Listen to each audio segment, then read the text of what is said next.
যেতিয়া নেকি ঈশ্বৰে মানুহকে বনাইছে ন মানুহ নহয় গোটেই পৃথিৱী বস্তুটো একটা লগত কানেকশ্যন আছে ৰিলেশ্যন আছে ন আৰু স্পেচিয়েলি ঘৰ ফেমিলিটো হ'লে ঈশ্বৰে নিজৰ হাত পা বনাই কিনি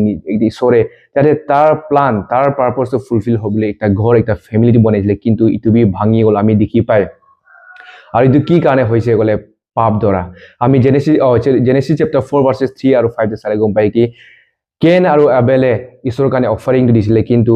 ঈশ্বৰে কেনৰ অফাৰিংটো একচেপ্ট কৰা নাই কেলে গ'লে তাৰ ইয়ে ৰাইট কাম তাৰ এটিটিউড আৰু তাৰ মনটো লেতেৰা ন চাফা মানে তাৰ এটিটিউড ৰাইট নাই ঈশ্বৰে কৈছে কি তুমি কি মই তোমাৰ অফাৰিংটো একচেপ্ট নাই কৰিম নেকি যদি তুমি ৰাইট মানে ন ভালকে সঁচাকে কৰিছে গ'লে তো ইটো বা খং জেলেছ হৈ কিনি আৰু তাৰ ভাইকে মাৰি দিছে আৰু যেতিয়া তাৰ ভাইকে মাৰি দিছে ঈশ্বৰে সেইখিনি সুধিছে তোমাৰ ভাইটো ক'তে আছে আৰু আবেলে কি কৈছে গ'লে মই নাজানে মই তাৰ চকীদাৰ হয় নেকি একচুৱেলি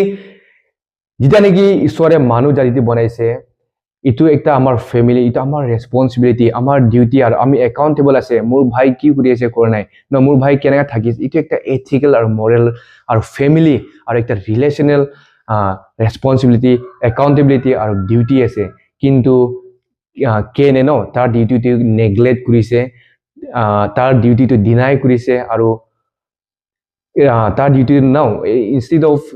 ডুইং হিজ ডিউটি হি ৰিজেক্ট কৰিছে